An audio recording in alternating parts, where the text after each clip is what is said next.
Un astéroïde aux effets potentiellement dangereux risque de nous impacter en 2032. Cette phrase fait peur, car l'astéroïde découvert il y a quelques jours représente bel et bien une menace qu'il faut aussi fortement nuancer, on va le voir après, et a déclenché les premiers processus de réponse à ce type de menace entre les différentes agences spatiales. Mais alors, à quel point est-il dangereux? Que sait-on réellement dessus? Et quelles solutions avons-nous? Eh bien, on va voir ça ensemble.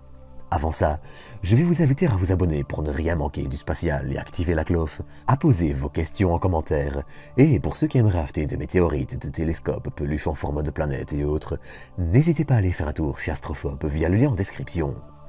Allez, j'ai déjà bien assez parlé, alors bienvenue pour une nouvelle dose d'espace.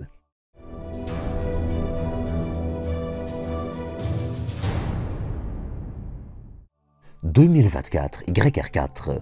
Si ce petit nom peu agréable à l'oreille ne vous dit pas grand-chose, on risque pourtant d'en reparler pas mal durant les prochaines semaines, et peut-être même les prochaines années.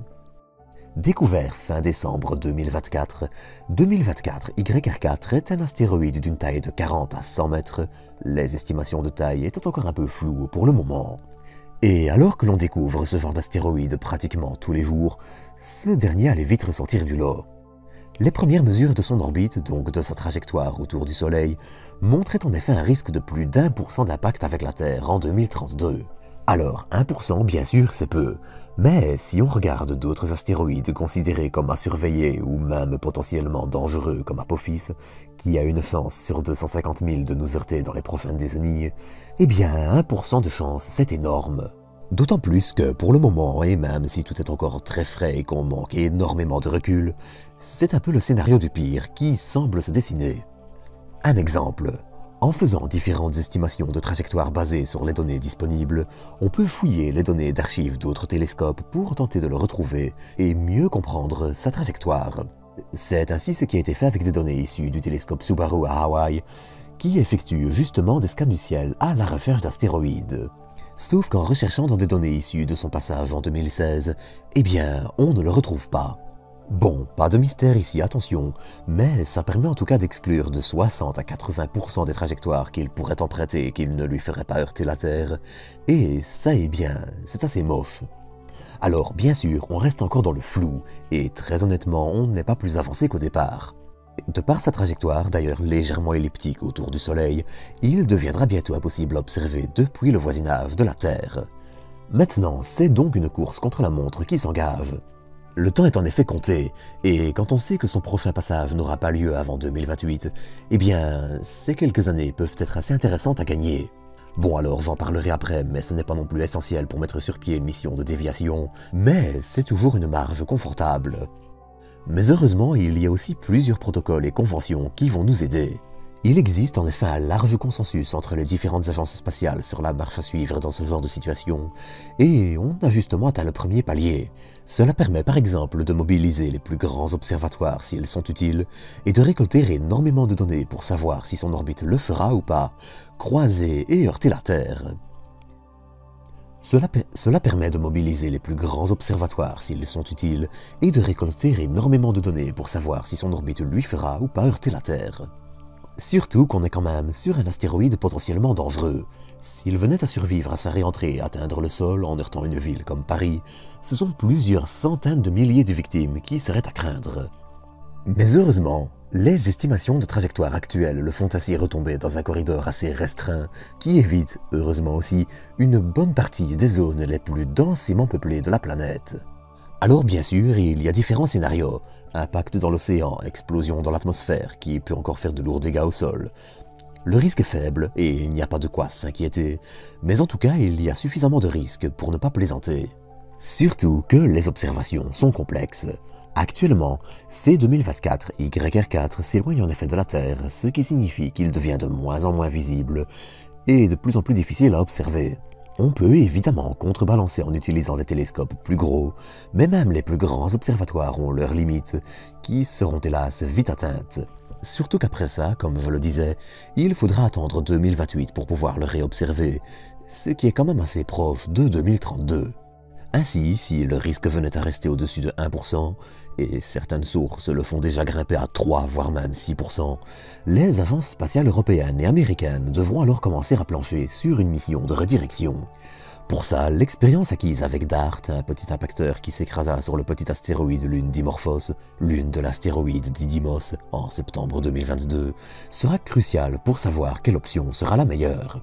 En heurtant violemment un astéroïde, ce type de mission permet en effet de légèrement modifier sa trajectoire, suffisamment pour le faire frôler la Terre et non la heurter.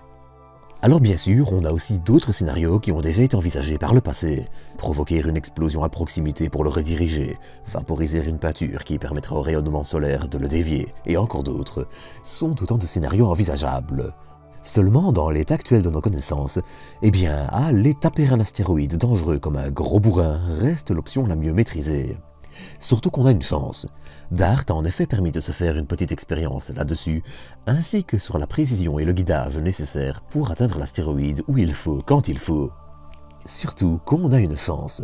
Les premières analyses de sa composition pointent en effet vers un astéroïde relativement rocheux et compatible avec ce type de redirection. Alors, petite parenthèse, c'est aussi peu surprenant. C'est heureusement un point commun de la plupart des familles d'astéroïdes géocroiseurs, dont l'orbite croise celle de la Terre, comme les Apollons, dont fait partie 2024 YR4. Alors là aussi, petite parenthèse, mais en gros, les astéroïdes sont divisés en différentes familles en fonction de leurs orbites. Voilà, c'est tout ce qu'il faut retenir pour aujourd'hui. Sa trajectoire comme sa composition semblent ainsi en faire un astéroïde relativement facile à rediriger en cas de besoin, et c'est là qu'on est content qu'il existe différents programmes de surveillance et d'études de ces petites bébêtes. Mais bon, on n'en est pas encore là non plus. Plusieurs observations vont encore s'enchaîner, littéralement avec les plus grands télescopes du monde, et elles permettront peut-être de trancher définitivement et d'écarter tout risque d'impact. Il n'y a donc pas de quoi s'inquiéter, même si ce sera une tâche complexe. À l'heure actuelle, l'angle sur lequel nous voyons sa trajectoire est tout sauf optimal et complique les mesures, et devoir attendre 2028 et son prochain rapprochement n'est pas à exclure. Dans tous les cas, et même s'il s'avère sans danger, il montre à quel point les programmes de surveillance et de défense planétaire face aux astéroïdes sont pertinents, et que même aujourd'hui, le risque zéro n'existe pas. D'autre part, si le risque d'impact se confirme, il ne faut pas non plus trop dramatiser le danger.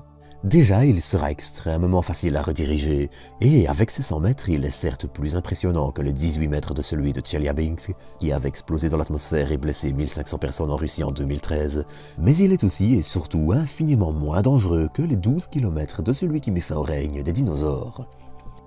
En résumé, si le risque d'impact est bien des plus concrets que nous n'ayons jamais observé depuis le début de la surveillance systématique du ciel, qui s'est grandement étendue dans les années 90, il n'est pas non plus catastrophique. Alors bien sûr, on sait que ce genre d'objets qui s'écrasent sur Terre sont monnaie courante, et qu'il faut en moyenne attendre seulement quelques milliers d'années pour voir un astéroïde de cette taille heurter la Terre. Alors je dis seulement, je sais que c'est beaucoup, mais à l'échelle des temps géologiques et cosmiques, c'est assez court. Mais avec celui-ci, le risque est encore extrêmement faible, et nos moyens nous permettent largement de le rediriger si besoin est, sans trop se faire de soucis. Quand bien même il viendrait heurter la Terre, il faut rappeler qu'il y a quand même 9 chances sur 10 qu'il tombe dans l'océan. Mais bon, pour tout ça, il va falloir attendre d'en savoir plus, et encore une fois en termes de redirection, nous avons plus que jamais les compétences pour le faire. Mais ça, pour en savoir plus, je vous donne rendez-vous dans les épisodes en écran de fin qui traitent justement du sujet. De mon côté, je reparlerai de tout ça au fil des avancées, donc n'hésitez pas à vous abonner pour ne rien manquer. Allez, sur ce, à bientôt pour de nouvelles doses d'espace.